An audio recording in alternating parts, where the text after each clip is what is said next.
18세기의 위대한 목회자이자 신학자인 매튜 헨리 목사님이 돈에 관해서 남긴 말이 있습니다. 그는 이렇게 말했습니다. 한 나라에서 재물은 우리 몸에 있는 피와 같아서 잘 돌지 않고 정체되어 있으면 나쁜 결과를 초래하게 됩니다. 매튜 헨리 목사님이 돈에 대해서 이렇게 말했는데, 돈은 우리 몸의 피와 같다. 그리고 이 돈의 가치는 잘 사용하는 데서 나타난다.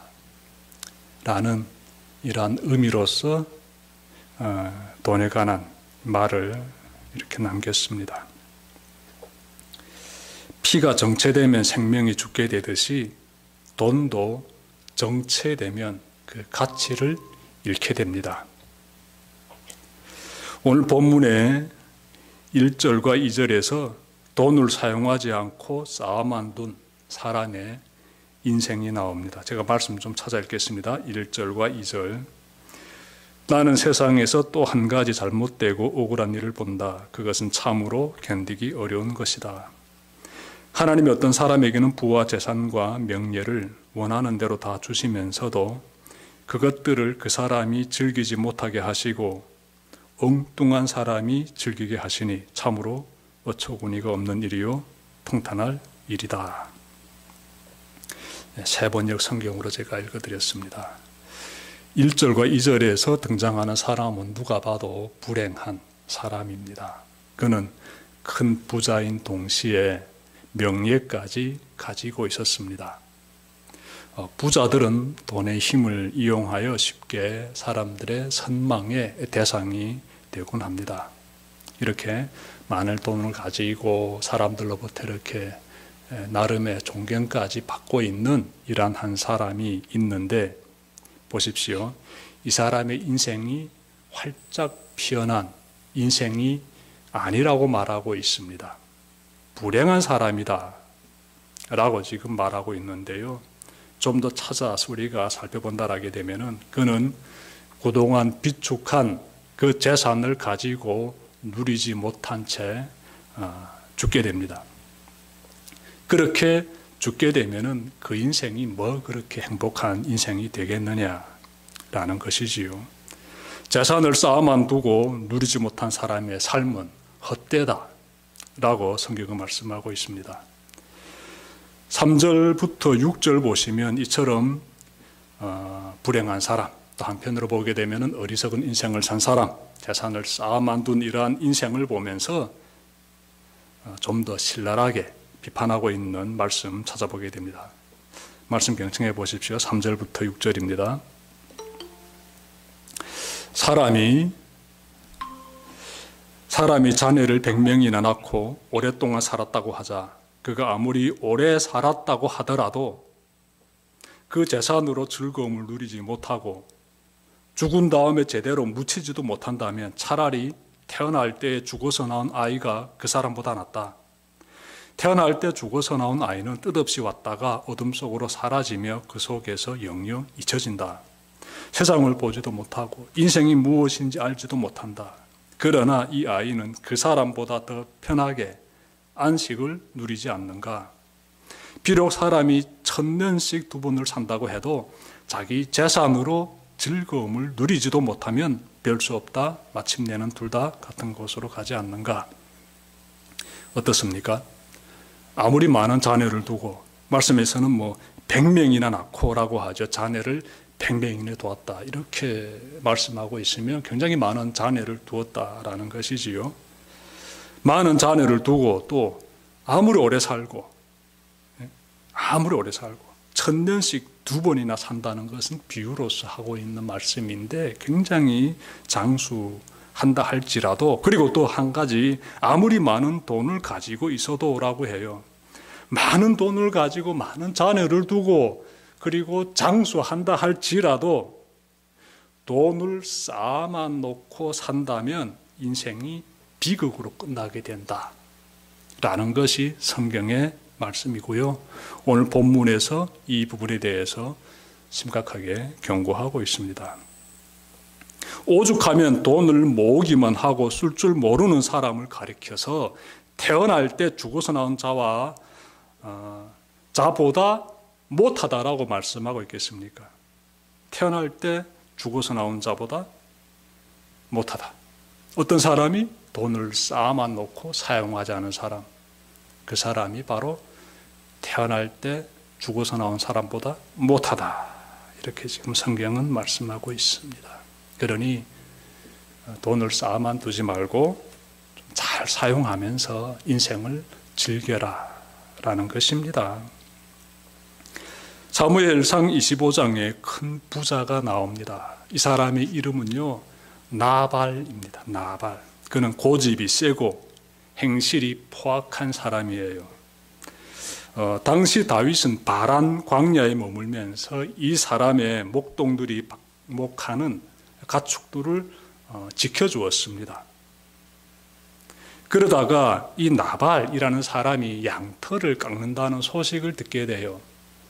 당시 사람들이 양털을 깎을 때면은 큰 잔치를 베풀곤 합니다. 그래서 다윗은 자신의 부하들을 나발에게 보냅니다. 우리가 당신의 그 가축들을 지켜주었으니 당신이 우리에게 양식을 좀 보내달라고 이렇게 부탁을 하게 되고요. 나발은 다윗이 부하들이 전하는 그 부탁을요, 들어주는 것이 아니라 선자리에서 그들에게 모욕을 가합니다. 나발의 이러한 참으로 불량한 모습, 모욕을 가하는 이러한 그 나발의 이러한 모습에 대해서 알게 된 다윗은요, 분노하게 됩니다. 그는요, 나는 그에게 선을 베풀었는데 그는 나에게 선을 악으로 갚는다 라면서 모두 칼을 잡으라라고 합니다. 치겠다는 거예요. 누구? 나발을. 다윗이 나발을 치려고 진군할 때 나발의 아내가 그들을 막아섭니다. 그녀는요, 준비한 양식들을 다윗에게 전하면서 이렇게 간청하지요. 나의 어리석은 남편에게 마음 상하지 마십시오. 그 사람은 어리석은 사람이에요 라고 말하는 겁니다. 당신은 언제나 하나님의 전쟁만을 치렀습니다. 그러니 어리석은 그 사람을 죽임으로써 장차 왕이 되실 때 마음에 걸리는 일이 없기를 바랍니다 라면서 다윗의 화난 마음을 이렇게 좀 풀어줍니다. 결국 다윗은 복수의 칼을 거두게 되고요. 이러한 일이 있은 뒤 약 열흘쯤 되어서 하나님께서 나발을 치십니다. 즉 나발의 목숨을 걷어가십니다. 사무엘상 25장에 기록되어 있는 이 나발의 인생이 주는 교훈이 무엇입니까? 하나님이 부어주신 많은 재물을 바르게 사용하지 못하면 인생이 어떻게 끝나는지를 우리에게 보여주고 있습니다. 우리는 가지고 있는 재물을 바르게 사용할 줄 알아야 합니다. 성경은 재산을 모아두기만 하는 것도 바람직하지 못하며 그리고 재산을 바르게 사용하지 못하는 것도 어리석은 행위라고 말씀하고 있습니다. 예수님은 돈의 사용에 대한 귀중한 가르침을 주셨는데요. 제가 말씀 좀 찾아 읽겠습니다. 마태복음 6장 19절부터 21절 말씀입니다. 너희는 자기를 위하여 보물을 땅에 쌓아두지 말아라. 땅에서는 좀이 먹고 녹이 슬어서 망가지며 도둑들이 뚫고 들어와서 훔쳐간다. 그러므로 너희를 위하여 보물을 하늘에 쌓아두어라. 거기에는 좀이 먹고 녹이 슬어서 망가지는 일이 없고 도둑들이 뚫고 들어와서 훔쳐가지도 못한다. 너의 보물이 있는 곳에 너의 마음도 있을 것이다. 이어서 누가복음 12장 33절에서 예수님이 하신 말씀 제가 받들겠습니다. 너의 소유를 팔아서 자선을 베풀어라. 너희는 자기를 위하여 낡아지지 않는 주머니를 만들고 하늘에다가 없어지지 않는 재물을 쌓아두어라. 거기에는 도둑이나 좀의 피해가 없다. 예수님 말씀 보게 되면은요, 재물을 어떻게 사용해야 되는지가 나타나고 있습니다. 자신을 위해서만 재물을 사용하지 말아라. 재물을 어려운 사람에게 베푸는데 사용하여라. 이런 내용이 이 속에 쭉 담겨져 있습니다. 돈을 사랑을 베푸는데 사용하는 사람과 그렇지 않는 사람의 차이가 있습니다. 여러분, 누군가를 사랑한다고 할 때 말로만 사랑한다고 100번, 1000번 말해 보십시오. 그 마음이 전달되지 않습니다. 그건 빈소리예요. 꼭 내가 당신을 사랑한다는 것이 이렇게 그 무엇인가로서 전달이 돼야 되지요. 그때 많이 우리가 언급하는 것 있습니다. 이 재물, 돈이라는 것이지요. 사랑이 흘러가는 곳에 돈이 결정적인 역할을 하고 있습니다. 어려운 사람에게 나의 지갑을 열고 그 사람에게 내가 소중히 여기는 그러한 돈을 흘러보낼 때 그때 사랑이 전달되는 것입니다. 말로서만 사랑이 전달되는 건 아니지요. 돈을 사랑을 베푸는 데 사용하는 사람과 그렇지 않은 사람의 차이가 무엇일까요? 사랑을 베푸는 데 돈을 사용하는 사람과 말로만 사랑을 표현하는 사람, 또 사랑을 표현하는데 돈을 쓰지 않는 사람, 쭉 보게 되면 차이가 드러나는데 그 사람의 마음에 만족감이 있느냐에 따라서 모든 부분들이 결정이 납니다. 만족감을 지닌 사람이 누군가에게 자신의 재정을 흘러보내게 됩니다. 만족감이 너무나 중요해요. 자선을 베푸는 사람의 삶에는 늘 만족이 흐르는데 자선을 베풀지 않는 사람의 삶에는 항상 결핍이 가득합니다. 무엇이 이들을 결핍으로 몰고 가는지 찾아보게 되면 그것은요, 탐욕이에요. 끊임없이 솟아나는 탐욕이에요. 탐욕이 항상 그 사람을 지배하기 때문에 늘 결핍을 느끼게 되고 그래서 누군가를 도와주지 못하게 되지요.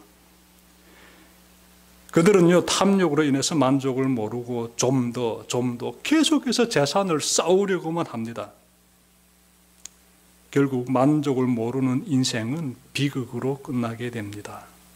만족을 누리는 사람이 가지고 있는 재산을 바르게 사용하면서 인생을 멋있게 살아가게 됩니다. 여러분은 지금 만족을 누리면서 살고 있습니까? 어떻게 살고 있습니까?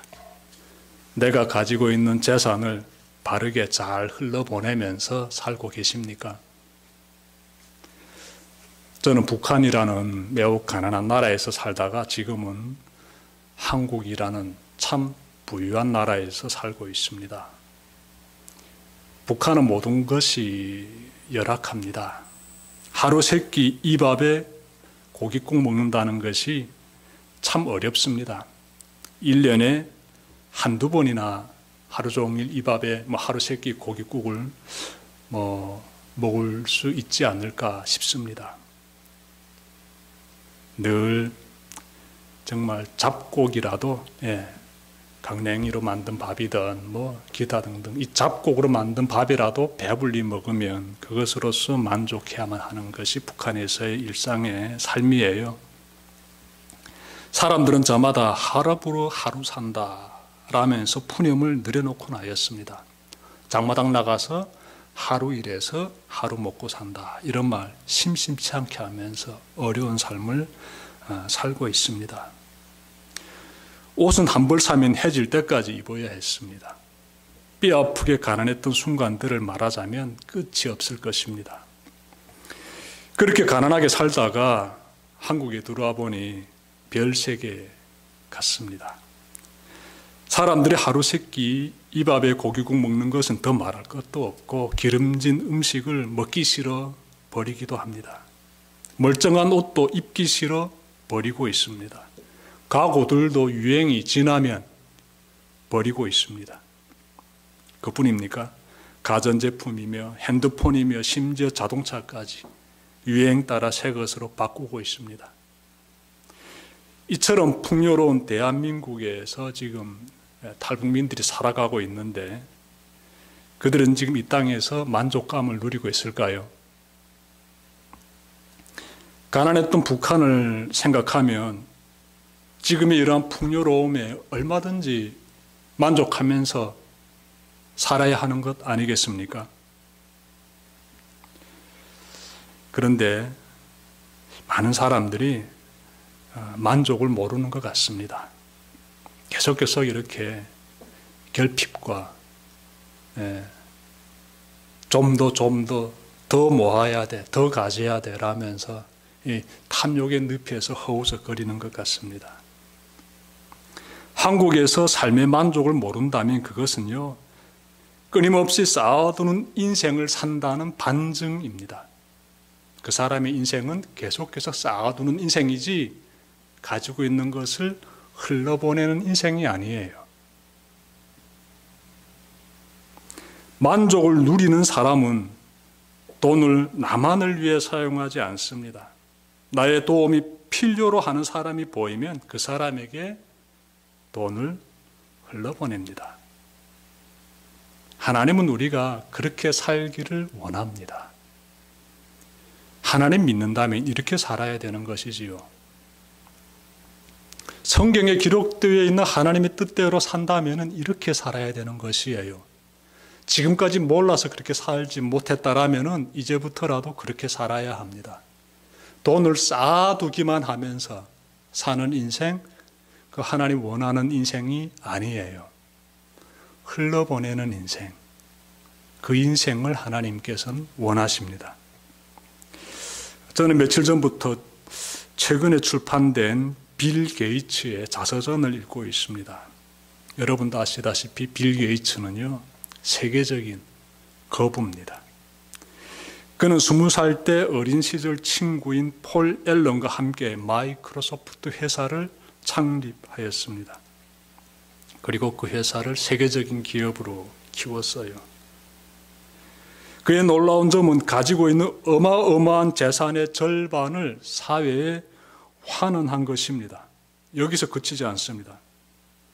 그는 자녀들에게 $10,000만 남겨주고 나머지는 모두 사회에 환원하겠다고 선포했습니다. $10,000가 꽤 적지 않은 돈이지요. 그런데 그의 재산이 1,300억 달러에 달한다면 $10,000는 결코 큰 돈이 아닙니다. 너무나 적은 액수가 됩니다. 그러니 보통 결심이 아닙니다. 자녀들에게 재산을 그대로 넘겨주는 것이 아니라 사회에 환원하겠다는 거예요. 그는 지구촌에서 어렵게 살아가는 사람들을 돕는 데 앞장서고 있으며 인류가 직면한 지구온난화의 문제를 해결하는 데 많은 심려를 기울이고 있습니다. 올해 빌 게이츠의 나이는 70세입니다. 그는 인생의 노년기를 누구보다 아름답게 참 멋있게 보내고 있습니다. 가지고 있는 재물을 선한 일에 흘러보내며 삶을 누리기 때문입니다. 찾아보니 그는 하나님을 믿는 사람입니다. 그는 성경의 말씀대로 살아가고 있습니다. 이처럼 우리 주위에는 자신의 재물을 선한 일을 위해 사용하는 사람들이 있는가 하면 또 그렇지 못한 사람들도 있습니다. 대표적인 한 사람만 소개해드리고 말씀을 마치겠습니다. 며칠 전에 TV에서 폐지를 줍는 70대의 한 노인의 사연을 보았습니다. 이 노인은 얼마 전까지만 해도 70억 원이라는 큰 재산을 가진 부자였습니다. 원래 이 노인은 농부였는데 그가 소유한 땅값이 어느 날 택지 개발로 폭등하여 불시에 70억의 자산가가 되었습니다. 가지고 있는 논밭이 어떻게? 가격이 그냥 폭등한 거예요. 그래서 큰 부자가 되었습니다. 이렇게 되면 남은 인생을 편하게 살 줄 알았는데 어떻게 되어서 노인은 폐지를 줍고 있는 것일까요? 그 정도로 가난하다는 것입니다. 생계를 위해서 폐지를 주어야만 한다는 것이에요. 노인에게는 기막힌 사연이 있었습니다. 그에게는 5명의 딸과 그리고 외아들이 있었습니다. 2대 외독자인 노인은 하나뿐인 아들을 끔찍이 사랑했습니다. 그는 딸들이 아무리 도움을 청해도 도와주지 않았습니다. 그는 70억 원이라는 거액을 딸들에게 나눠주려고 하지 않았습니다. 그는 이 모든 돈을 아들에게 넘겨주겠다고 선포했습니다. 그러던 어느 날 아들이 외국에 출장 나간 사이 집에 건장한 남자들이 들이닥칩니다. 그들은 다짜고짜로 아버지를 차에 태우고, 그 노인이에요. 노인을 차에 태우고 정신병원으로 데려갔습니다. 그의 아내와 딸들이 모의하여 남편을 정신 환자로 거짓 신고한 것입니다. 그 딸들은 재산을 자신들에게 넘긴다는 법적 문서를 가지고 아버지를 찾아왔습니다. 아버지는 딸들이 내민 법적 용어로 가득 찬 복잡한 문서를 꼼꼼히 읽지도 않은 채 지장만 찍으면 자기를 병원에서 퇴원시켜준다는 말 한마디에 지장을 찍고 말았습니다. 퇴원 뒤 그는 자신의 모든 재산이 딸들에게로 넘어갔음을 알고 대성통곡했습니다. 거기에다 지금까지 끔찍이 여겨온 아들마저 자신의 핏줄이 아닌 입양아임을 아내에게서 듣게 됩니다. 그는 재산도 잃고 딸들과 아내로부터 배신도 당하고 아들도 자기 핏줄이 아니라는 사실 앞에 하늘이 무너지는 것 같은 큰 충격을 받습니다. 그때부터 그는 생계를 위해 폐지를 주어야만 했습니다. 70억 갑부였던 노인의 삶을 보니 어떻습니까? 노인이 자신에게 큰 재산이 생겼을 때 그 재산을 바르게 잘 사용했다면 이런 비극은 찾아오지 않았을 것입니다. 아내를 더 사랑하고 자녀들에게 재산을 골고루 나눠주었다면 삶이 이처럼 비참해지지는 않았을 것입니다. 노인이 하나님을 믿는 사람이었다면 6자녀 모두에게 사랑을 골고루 베풀고 더 나아가 이웃에게도 사랑을 베푸는 훌륭한 선택을 하였을 것입니다. 하여 그의 여생이 참으로 아름답고 훌륭하게 빛났을 것입니다. 그는 그렇게 살지 못했다는 것이지요. 참 안타깝습니다. 여러분, 나에게는 저 사람들처럼 큰 돈이 없으니 나와는 상관없다라고 생각하고 있지는 않습니까? 그렇지 않습니다. 적은 돈을 가지고 사는 인생도 마찬가지입니다. 적은 돈을 가지고 있으면 적은 돈으로 베푸는 삶을 살면 됩니다. 중요한 것은 돈의 액수가 아니라 만족하는 마음이에요. 만족하는 마음. 돈의 액수가 중요한 것이 아니에요. 인생을 멋있게 사는 것, 돈의 액수가 결정하는 것이 아니에요. 만족하는 마음이 결정합니다. 그래서 전도서 6장 9절 하반절 보시면 이런 말씀이 나오고 있습니다. 가지고 있는 것으로 만족하는 것이 욕심에 사로잡혀서 헤매는 것보다 낫다. 그러므로 우리는 가지고 있는 재물에 만족하며 하나님의 뜻을 따라 사랑을 베푸는데 그 재물을 기꺼이 사용해야 할 것입니다. 기도드립시다.